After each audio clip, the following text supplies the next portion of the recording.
Ya, mimi sidhani kama kutokana na mgogoro, ila ninachofikiria ni kwamba Simba sasa itakwenda kufuata katiba, na katiba ya Simba inaendana sambamba na sheria za baraza ambazo zipo na zilikuwepo hata kabla ya mwekezaji kupewa hizo hisa 49 za wakati ule.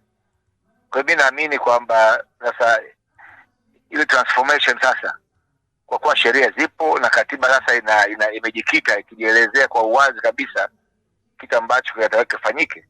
Kwa hiyo mimi nadhani, kwa maoni yangu, ni kwamba Simba kwa maana ya uongozi, kwa maana ya club trustees au wadhamini wa club ambao sasa ndio wenye mali za Simba, sasa watatumia fursa hii ya katiba kuweza kurekebisha, na kurekebisha maana yake kwa kiasi fulani itakwenda kufuta kile ambacho kilifanyika hapo awali, na kitu ambacho kwa muda mrefu kimekuwa kikizuia sasa kukamilika kwa hiyo process ya transformation. Sasa maswali ya wengi, kwa baadhi ya wadau wa soka wana maswali ya kujiuliza, huenda kwamba Simba walikuwa na mchakato huu na rais wa heshima wa klabu ya soka ya Simba tayari alishaingiza fedha, na kwenye katiba yao ilimpitisha yeye pekee ndio ambaye ameshinda hiyo tenda ya kuwa mwekezaji. Hii katiba sasa, maswali ni mengi, itakuwa kwa vipi wakati tayari ameshaanza uratibu wa masuala mbalimbali ya soka pale ndani ya klabu ya soka ya Simba kwa Mo Dewji? Ya kwanza lazima tufahamu kwamba Mo Dewji aliweka pembeni pesa kwa ajili ya kuwekeza, lakini alikuwa kwa maana ya uwekezaji, ile pesa alikuwa hajaitoa, lakini alikuwa tayari kuitoa. Kwa hiyo lilifahamika wazi, na kosa ambalo lilifanyika ilikuwa ni kukubali au kuanza kwa kampuni ikiwa na Mo Dewji kama mbia kabla ya kukamilika kwa process transformation. Kwa hiyo ilikuwa ndio tatizo au pengo kubwa ambalo naliona, ambayo kwa kiasi fulani sasa lilichangia kuweza kudrag hii process kufika mwisho, kwa sababu yeye anasema mimi niko peke yangu na napaswa kwa peke yangu kwa sababu ndio nimeshinda, lakini ninapokwenda kule kwenye serikalini, kwenye mambo kwenye hizo baraza la michezo, kwenye taasisi za michezo wanasema hapana, sheria yetu inakataza mtu mmoja, nataka watu wawili. Kwa katiba nayo imeshazungumza kwamba ni watu wawili, maana yake sasa ni swala la club kwenda kucomply na hilo. Lakini kweli ni kwamba Mo alikuwa ni mwekezaji mtarajiwa tuseme, au mwekezaji ambaye alikuwa anasubiri sasa kukamilika kwa taratibu ili aweze kuwekeza, na hizo pesa alikuwa hajaziingiza bado, kwa sababu zile pesa alikuwa nazo yeye bado alikuwa hajaziingiza, ingawa kwenye uendeshaji alikuwa tayari yeye ni sehemu ya uendeshaji. Lakini amekuwa akizungumza mara kwa mara kwamba tayari ameshaweka fedha. Sasa mimi nadhani kuweka pesa ni pamoja na kwamba zile pesa alikuwa ameshazitenga. Mimi na kwa uelewa wangu ni kwamba alikuwa ameshatangaza, ameweka makubaliano, ametenga pesa, lakini swala la kuuza hisa ni swala la kisheria ambalo linahitaji ni process. Sasa ile kama ile process imefika mwisho na imefeli, maana yake ni kwamba hilo jambo ni kama linakwenda kwanza tena upya. Kwa hiyo hata zile fedha ambazo mwenyewe mara nyingi amekuwa akizungumza kwamba ameshatumia ndani ya klabu ya Simba ni fedha ambazo kiwalisia hazitambuliki kwa sasa. No, yani kama kuna pesa alizotumia, manake anaweza ametumia kwa njia ya kama ni mfadhili kwa mfano, au kama tumesikia kwamba alikopesha. Sasa hayo ni mambo ambayo hayaendani na swala hili la mabadiliko. Hayo ni masuala mawili tofauti kabisa kwa mimi ninavyofahamu. Na hili pia kwenye katiba hii ya sasa pia ina kwenye maboresho yake kwamba imesema kwamba mali za klabu zitakuwa zinamilikiwa na baraza la wadhamini kwa niaba ya wanachama badala ya Simba Holding. Ya kwanza hiyo ni sahihi, kwa sababu mali za wanachama kiuhalisia kabisa wadhamini ndio kazi yao. Kwa hiyo hata kama kwenye katiba isingeingiza, lakini kazi ya wadhamini ni kumiliki au kuwa ni custodian kwa niaba ya wanachama mali zote za club.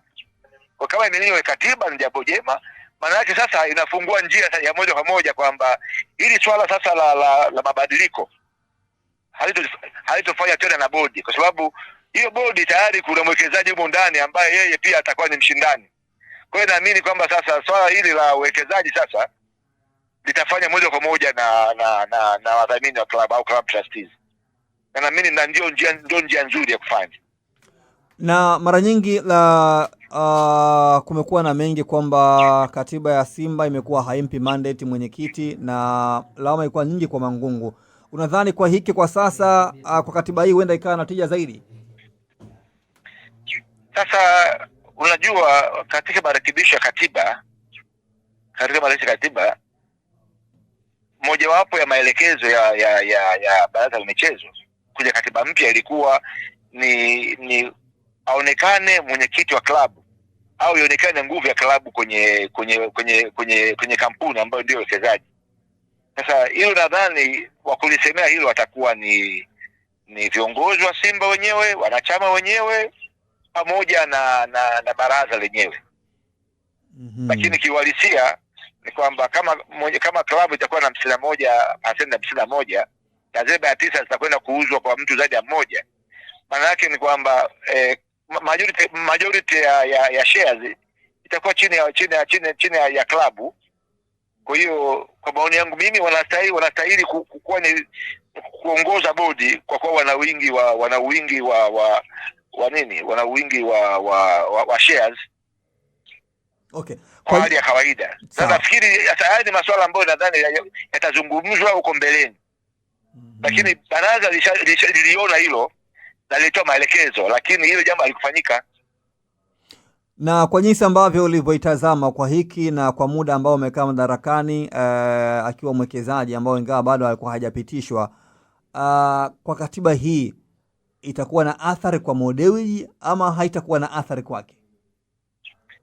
Mimi niseme kwamba mwisho wa siku nchi inatawaliwa na sheria.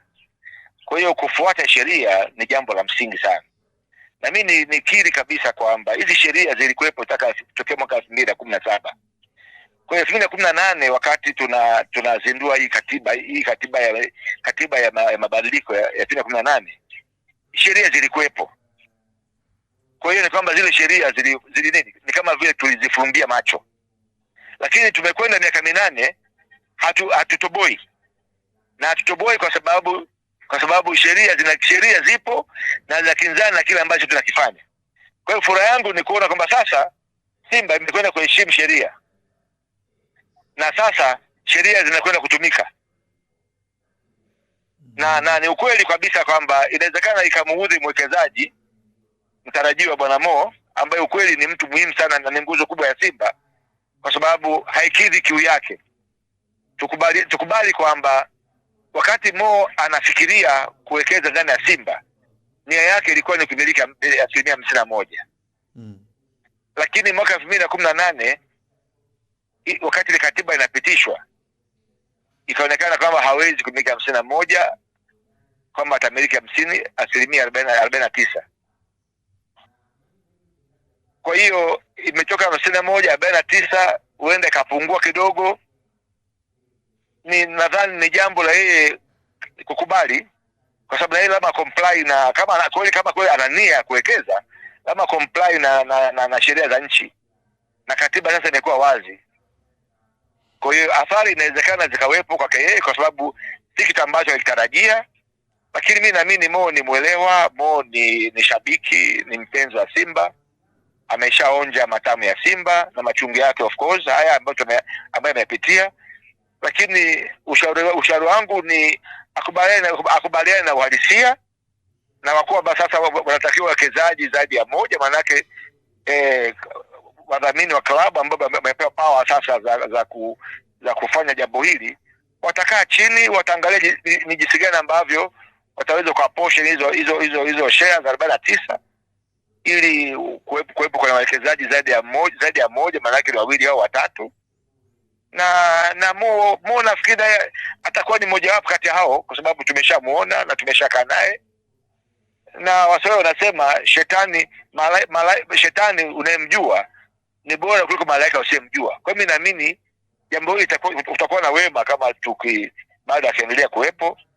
Inawezekana sio kabla tena itapungua kutegemeana na nguvu ya ushindani itakayokuja ambayo itakuja hapo mbeleni, kwa sababu hii jambo litakuwa ni la wazi, watashindanishwa watu, na katika ushindani huo basi naamini yule ambaye ataweka mzigo mkubwa atapewa. Kwa mimi naamini Mo atashindana, na kama atashindana ana nafasi kubwa baada ya kupewa na kuwepo bado, kwa sababu Mo ni mwenzetu, ametusaidia sana, amehusika na mambo mengi kwenye klabu, na ni mtu ambaye si wanachama, mashabiki tunamkubali, tunampenda.